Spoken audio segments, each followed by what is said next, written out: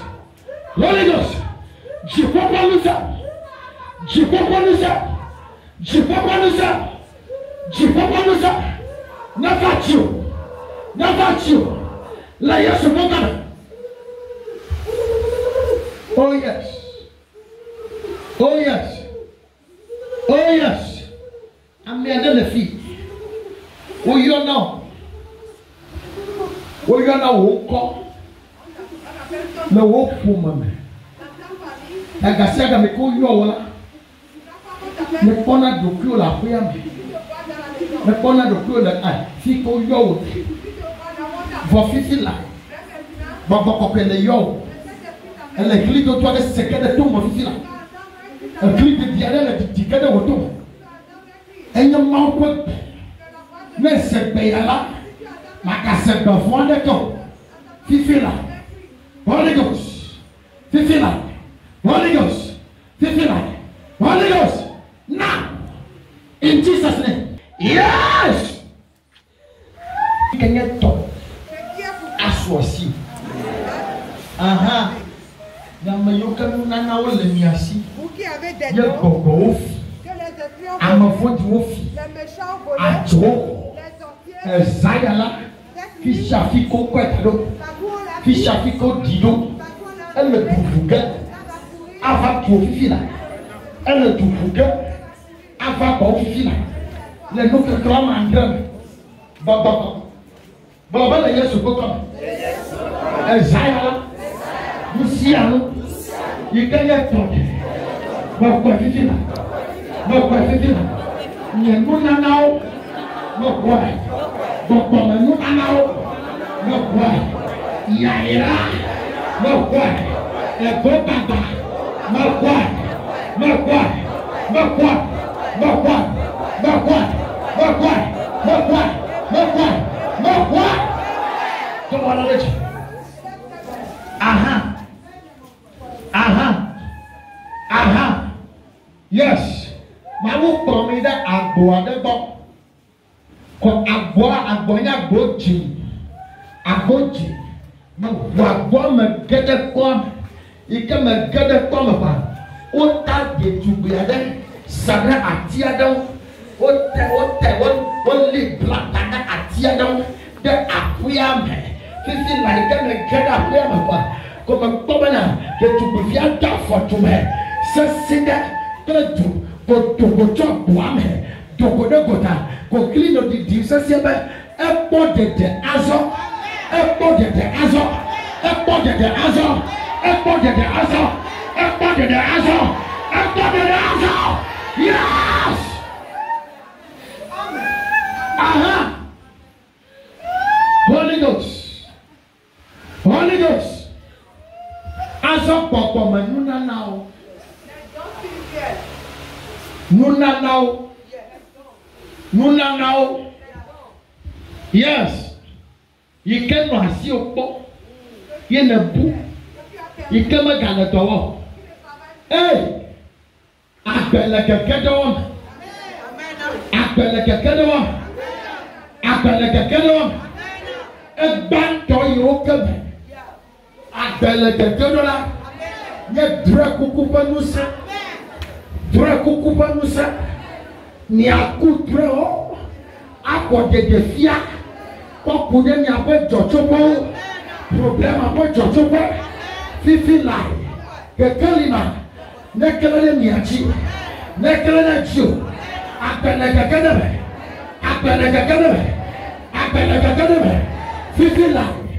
Fifi là. Comme les filles, on a mis des filles de beaucoup pour nous n'aya. Qu'est-ce qu'il a? Maou gale bobo code nouveau boubou. Maou le code nouveau boubou. Nous préférons la quoi? Holy Ghost, locate them. Holy Ghost, locate them. Holy Ghost, locate them. Locate them. Locate them. Wherever they are, bring them out. Bring them out. Wherever they are. Physically.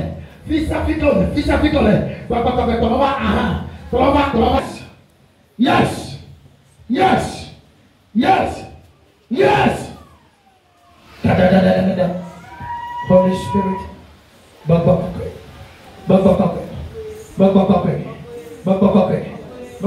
We are doing a chico.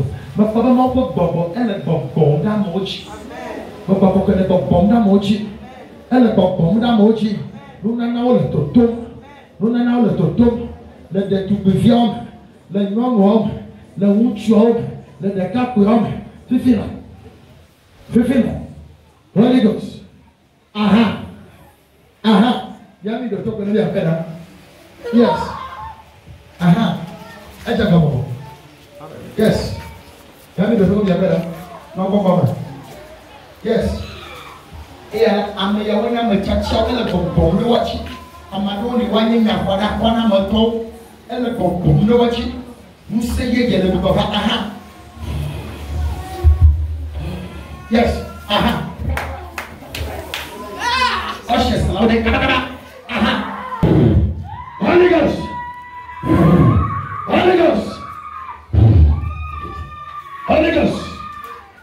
Touch. In the name of Jesus. Holy Ghost. Now. Touch. Yes. Holy Ghost. In Jesus' name.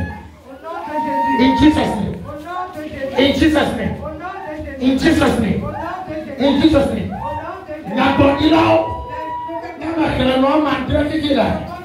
ni mata no tele tigre no ela bo le konole ni akoko ide nouveau bubu fisha fika miele ya na godilao amado le fionye prophète so meta ka fikira papa kama kana na ndire koko ide nouveau bubu aha toga na prophète ode yoga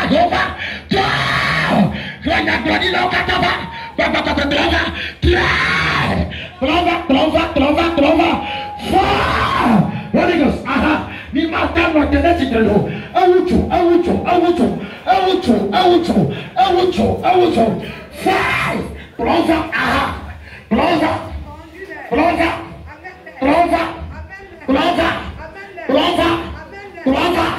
Ya kodina kata.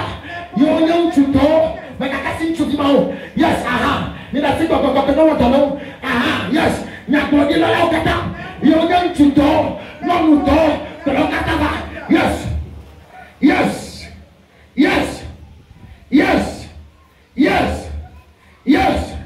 Prova fifina. Prova.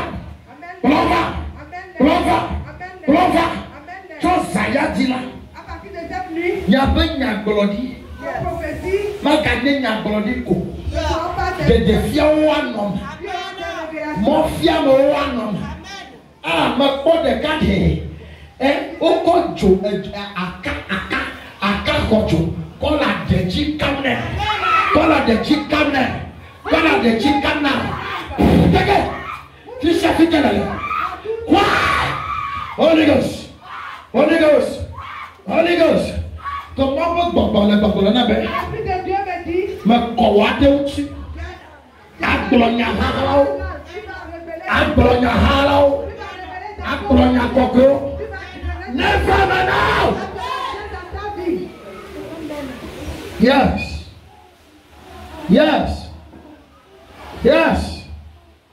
Yes.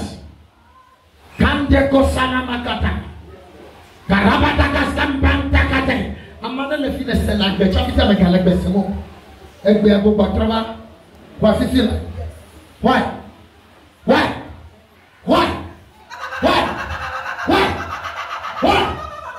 Tidak kasih nama kamu. Aku mana punya. Motor ni mana jual bana. What? Macam tu fikir apa kafe. Tu. Bapa kafe mana? Aku mana pun. Aha.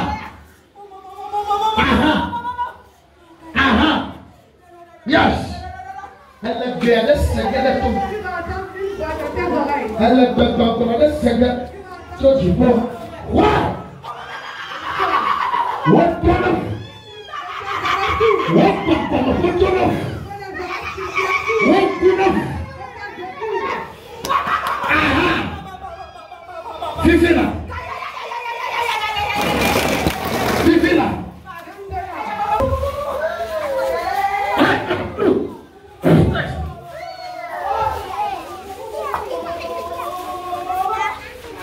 Amama tɔlɔ kɔmɛlɛ fi ya.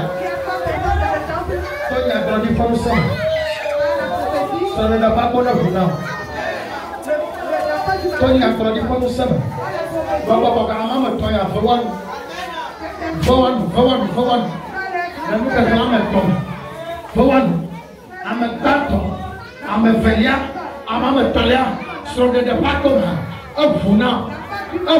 Yes. Don't see my boy, my brother, no mistake there. Yes, kaba. Aha! Ofu!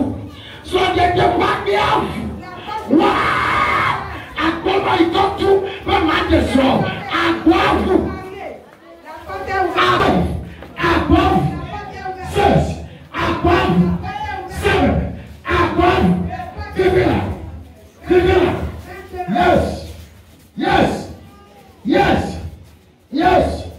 Yes!